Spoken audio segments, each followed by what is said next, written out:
안녕하세요. 이제 막 돌진한 딸아이를 키우고 있는 30대 워킹맘이에요. 이렇게 모르는 사람들한테 제 이야기를 해본 적이 없어서 어떻게 시작해야 할지 모르겠는데 두서가 없더라도 이해해주세요.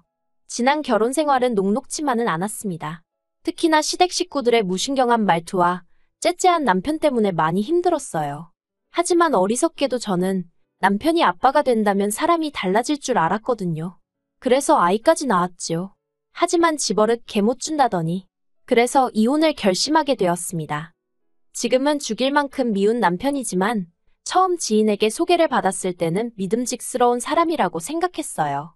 친정아버지가 워낙에 우유부단하신 분이었고 그로 인해 친정어머니가 고생을 많이 하셨거든요. 그래서 저는 꼭 저를 이끌어줄 수 있는 남자를 만나고 싶었는데 연애 내내 남편이 보인 모습이 그랬습니다. 데이트라도 하게 되면 이거 하자 저거 하자며 먼저 나서서 분위기를 주도했고 저에게 무슨 고민거리라도 있어서 털어놓으면 이렇게 해라 저렇게 해라라며 해결책을 제시해주곤 했는데 그게 그때는 다 맞는 말처럼 들릴 만큼 의지가 되었답니다. 그래서 남편이 만난 지 6개월 만에 결혼하자고 했을 때도 먼저 말해주니 좋았고 남편의 선택대로 따라가면 될 줄 알았어요. 하지만 막상 결혼을 해보니 남편은 리더십이 있다기보다는 독단적이었습니다. 특히나 돈 문제에 있어서는 제가 남편보다 월급이 같으면 같았지 단 한 번 10,000원이라도 덜 벌어온 적이 없었는데요. 그런데도 자기가 경제권을 쥐고는 저한테 생활비를 타쓰게 했어요. 그런데 이게 웬걸 결제할 때마다 남편한테 문자가 가면 전화를 해와서는 그걸 왜 했냐 저걸 왜 사냐 어찌나 따져대고 사람한테 책임을 물어대는지 제가 그렇다고 무슨 명품을 사고 유기농을 사 먹고 그러는 것도 아니었는데 말이지요. 심지어 한 번은 친구들을 만나서 스파게티를 먹었는데 비싼 것도 아니고 한 접시에 15,000원짜리였거든요. 그런데 그걸 가지고 스파게티 한 그릇의 원가가 얼만지 아냐? 너는 상술에 노란한 거라며 어찌나 사람을 깔아뭉개던지. 그래서 남편하고 막말로 박터지게 싸우고 각자 월급은 각자 관리하기로 했습니다. 지금 생각해보면 이때 그냥 이혼했어야 하는데 그때만 하더라도 제가 남자를 잘못 골랐고 섣부르게 결혼을 결심했다는 걸 인정하고 싶지 않았던 것 같아요. 그래도 다행이라고 해야 할지 월급을 각자 관리하기 시작한 이후로는 좀 숨통이 트이는 기분이었어요. 그런데 남편은 아니었던 모양입니다. 그 일이 있고 얼마 지나지 않아서 남편이 다니던 회사에 대대적으로 구조조정의 바람이 불고 있다는 이야기가 들려왔어요. 그리고는 저한테 대놓고 말은 안 했지만 자꾸 앓는 소리 죽는 소리가 늘어가는 게 월급이 줄은 모양이 돼요. 저희는 월급을 각자 관리하면서 생활비도 똑같이 각출해서 썼었는데 언젠가부터 한다는 소리가 자기는 회사에서 저녁 해결하고 올 때도 있는데 왜 식비를 똑같이 내야 되냐 하질 않나? 자기는 씻을 때 뜨거운 물 많이 안 쓰는데 난방비가 너무 많이 나왔다나? 진짜 제 얼굴에 침 뱉기 같아서 차마 일일이 적을 수는 없지만 별 말 같지도 않은 소리를 하면서 생활비도 저보다 덜 내고 싶어 하더라고요. 그렇지만 그럴 때마다 저는 남편이 그런 말을 무슨 의도로 하는 건지 뻔히 알면서도 못 알아듣는 척 모른 척하며 무시해버렸습니다. 만약 그렇게까지 왜 참고 살았냐고 물으신다면 솔직히 친정부모님이 항상 입버릇처럼 하시던 말씀이 이혼하면 여자만 손해다 였거든요. 이혼녀 딱지 달고 세상 살기가 쉬운 일이 아니라고요. 그리고 저도 당시에는 그런 친정부모님의 말씀에 어느 정도 동의하는 바였어요. 지금도 연예인 부부가 이혼하면 여자 연예인은 이혼녀로 낙인 찍고 다시 연애라도 하면 무슨 큰일 난 것처럼 이야기를 하지만 남자 연예인이 누굴 만난다고 하면 능력 있네 어쩌네 그렇게 띄워주잖아요. 예쁘고 돈 잘 버는 연예인한테도 그렇게 잣대가 엄격한데 하물며 일반인인 제가 이혼녀 딱지를 달고 세상 살기가 쉬울지 상상이 가질 않았지요. 그래서 이혼을 생각하는 대신 남편을 개조해야겠다고 생각했습니다. 제가 잘 가르쳐서 데리고 살 만한 인간으로 탈바꿈시켜야겠다고요. 그리고 그때 친한 친구가 자기 남편도 매번 회식이다 뭐다 귀가가 늦었는데 애가 생긴 이후로는 사람이 달라졌다고 하대요. 그래서 저도 아이를 가졌어요. 산후조리원에서 돌아온 이후로 육아휴직을 쓰다가 복귀를 하게 되면서 친정어머니의 손을 빌리게 되었습니다. 원래는 시터를 쓰려고 했는데 여러 가지 불미스러운 뉴스들을 접하고 나니까 솔직히 아무리 전문가라고 하는 사람들이라고 해도 믿고 맡기기가 쉽지 않더라고요. 그래서 친정어머니께 부탁을 드렸네요. 그런데 아무리 외할머니라고 해도 솔직히 하루 종일 아기랑 시간을 보내는 게 쉬운 일은 아니잖아요.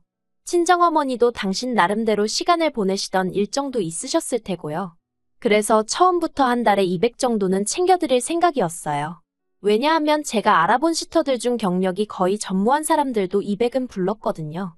그런데 이 얘기를 남편한테 하니까 기껏 한다는 말이 제가 직장을 관두고 애를 보면 되는데 기어이 회사를 다니려니까 이렇게 된 거 아니냐며 시터를 고용하건 친정어머니께 부탁을 드리건 그건 제가 엄마로서 직무를 유기해서 그런 거니 그로 인해 발생하는 지출은 저더러 알아서 해결하라대요. 어이가 없어서 애는 나 혼자 만들었냐고 물었습니다. 당신도 애 아빠니까 당연히 절반은 내야 되는 거 아니냐고요. 하지만 남편은 육아는 남자의 영역이 아니라는 헛소리나 해대면서 죽어도 못 낸답니다. 황당하고 어이없고 치사하고 그래서 그래 해보자라는 생각에 남편에게 알겠다고 했네요. 그리고는 월급을 각자 관리하는 수준에서 벗어나 완전히 친정은 친정대로 시댁은 시댁대로 그렇게 챙기며 살게 되었지요. 한편 신우는 처음으로 자취를 시작했습니다. 시집갈 때까지 부모님 옆에 딱 붙어 살 거라더니 어쩐 일로 혼자 살기로 했다대요. 그래서 그러냐 하고 말려다가 그래도 또 신우랑 사이가 특별히 나쁜 것도 아니었고 집들이 한다고 오라고 하니까 빈손으로 가기도 뭐해서 요새 자취생들 사이에 유행한다는 커피 머신을 선물해줬어요. 그랬더니 관계 있어서 그런가 며칠 뒤 남편이 저한테 10만 원짜리 상품권을 하나 주면서 장모님 갖다 드려 그러는 거예요. 백화점 상품권인가 하고 봤더니 그건 아니고 어디 전통시장 상품권이더라고요. 이걸 어디서 쓰나 싶긴 했지만 그래도 남편이 정말 모처럼 저희 친정어머니한테 선물하는 거였거든요. 그래서 난처한 기색은 내비치지 않고 알겠다고 고맙다고 했습니다. 그런데 친정어머니도 상품권을 받으시곤 저랑 비슷한 반응을 보이셨어요. 마음은 고마운데 어디서 쓸 수 있을지나 모르겠다면서요. 그리고는 한 일주일 정도 지났을까요? 친정어머니가 갈비찜을 해주셨습니다. 저희 남편더러 사위가 준 상품권으로 이렇게 좋은 고기도 먹어본다 하시면서요. 그런데 이건 솔직히 그냥 하신 말씀이시고 저희 친정부모님 당신들이 원할 때마다 소고기 사드실 수 있는 정도의 경제적 여유 있으신 분들입니다. 아무튼 그런데 이게 웬걸 그 상품권을 가지고 유세를 떨 줄은 상상도 못했어요. 상품권 이야기가 다시 나오게 된 발단은 제가 다니는 회사에서는 매년 성과에 따라 한 사람당 100만 원에서 200만 원까지 복지 포인트를 주거든요. 그리고 저는 올해 130 정도를 받게 되었고요. 여담이지만 남편도 아는 복지 포인트이고 얼마를 받건 간에 매년 요긴하게 잘 써오고 있었어요.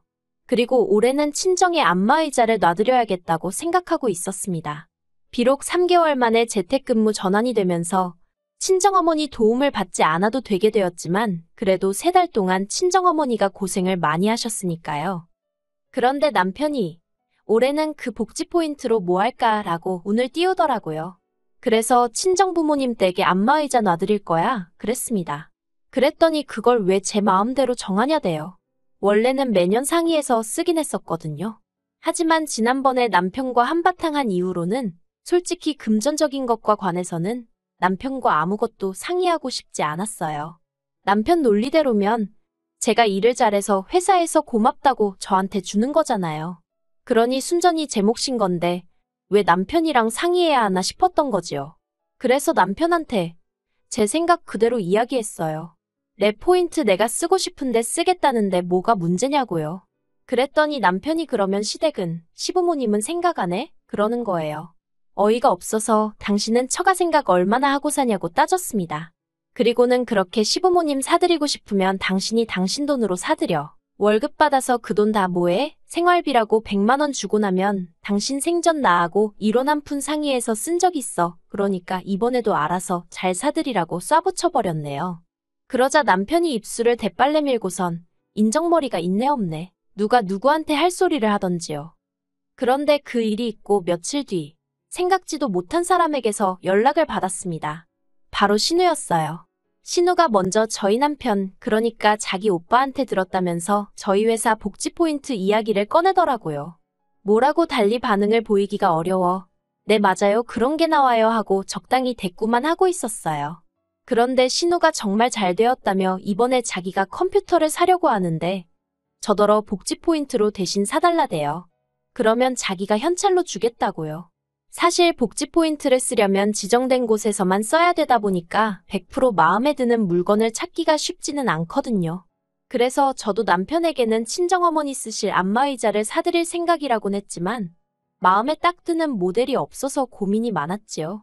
그런데 신우가 돈으로 주겠다고 하니까 솔직히 잘됐다 싶더라고요. 그래서 바로 알겠다고 했습니다. 그런데 피는 못 속인다고 해야 되는 건지 어쩌면 남매가 그렇게 하는 짓이 똑같을 수가 있을까요? 신우와 통화를 마친 뒤 아가씨가 말한 컴퓨터. 지금 찾아보니까 150만 원 정도 한다고 알려줬어요. 그랬더니 신우가 그러면 내가 20만 원만 보내주면 되죠? 그러는 거예요. 순간 이해가 안 돼서 신우더러 그게 무슨 말이냐고 150만 원짜리라니까 웬 20만 원이냐고 물었어요. 그랬더니 또다시 신우는 복지 포인트 쓴다고 했잖아요 그러는데. 그리고는 서로 간에 몇 번 더 말이 오가고 나서야 상황 파악을 할 수 있었습니다. 남편이 정확히 뭐라고 했는지는 모르지만 신우는 제 복지 포인트에 자기 돈 조금만 보태면 컴퓨터를 살 수 있다고 생각한 모양이에요. 정말이지 떡 줄 사람은 생각도 안 하는데 남매가 나란히 김칫국이나 마시는 꼴이라니. 그리고 이 이야기가 시부모님 귀에까지 들어가면서 상황은 걷잡을 수 없이 복잡해져 갔습니다. 시부모님이 저를 불러놓고 너는 친정만 챙기냐? 시댁은 우습냐 하시더니 왜 기분 나쁘게 차별을 하냐고 그러시는 거예요. 그러더니 당신들이 이번에 한 번만 저를 용서해 줄 테니까 대신 복지 포인트로는 신우 독립한 기념으로 선물하는 셈 치고 컴퓨터를 사주랍니다. 그러면 그냥 이번 일은 없던 일처럼 눈 감아 주시겠다나요? 어이가 없어서 제가 잘못한 일도 없는데 그게 무슨 말씀이시냐고. 그렇게는 못한다 했습니다. 그러자 하시는 말씀이 니네 엄마한테는 내 아들이 상품권도 줬다면서 그러는 거예요. 어이가 없어서 남편을 쳐다봤어요. 그랬더니 남편이 사실인데 뭘 그러냐입니다. 그래서 제가 어디 쓸 때도 마땅치 않은 상품권을 줘놓고는 그리고 그나마도 친정어머니는 고마운 마음에 당신 생돈 들여 고기 사셨고 그거 다 당신이 처먹지 않았느냐고 소리를 질렀어요. 그리고는 어머님더러 어머님도 앞뒤 사정도 모르시면서 아들 말만 듣고 그렇게 나서시는 거 아니라고 한 소리 했네요. 근데도 속에서 화가 안 풀려서 결국 남편더러 돈돈돈 할 거면 그냥 혼자 살라고 했어요. 같이 사는 룸메이트도 당신처럼 야박하겐 안 할 거라면서요. 그리고 제 입에서 이혼 소리가 나오자 어머님이 저더러 미쳤냐며 언성을 높이셨습니다. 그런 모습을 보고 있으니 정말 하루빨리 이혼하고 싶다는 생각밖에 안 들더라고요. 그래서 어머님과 남편을 뒤로하고 먼저 시댁에서 빠져나왔습니다. 그리고는 친정어머니가 아이를 맡아주고 계셨거든요. 친정어머니한테 달려가 시댁에서 있었던 일을 털어놓고는 이혼하고 싶다고 하소연을 했어요. 평소라면 그래도 이혼은 안 된다 참고 살아라 하셨을 어머니셨지만 그날은 제가 어찌나 서럽게 울었는지 그래 정 힘들면 헤어져야지 그러시대요. 그래서 지금 변호사 사서 이혼소송 진행하고 있습니다. 협의이혼이 아니라 이혼소송까지 가게 된 건 남편이 양육비 가지고 어쩌고저쩌고 하며 그걸 깎으려 들었기 때문이에요. 솔직히 위자료는 생각도 없었고 애 양육비만 약속해 주었으면 했어요. 많지도 않았고 한 달에 80만 원 정도를 생각하고 있었지요. 그런데 양육비를 흥정하려 드는 남편의 모습에 너무 열받아서 아예 위자료도 받아야겠다고 제가 마음을 바꿔먹었어요. 그래서 소송으로 진행하게 되었습니다. 시간이 좀 걸리기야 하겠지만 변호사 말이 저는 걱정할 거 없다고 하더라고요. 남편은 결혼만 하면 제가 월급도 죄다 갖다 바치고 연애 때처럼 남편 말에 꼼짝도 못하고 따르고 그럴 줄 알았나 봐요. 어리석었던 거지요. 요새 그렇게 사는 여자가 몇이나 된다고 그리고 저도 제 몸 하나 건사하고 살 능력은 되는데 못하러 그러겠어요. 하지만 지나간 일 곱씹어봤자 의미 없고 적어도 앞으로는 남편과 얽힐 일은 없을 테니 그걸로 만족하며 살아보겠습니다.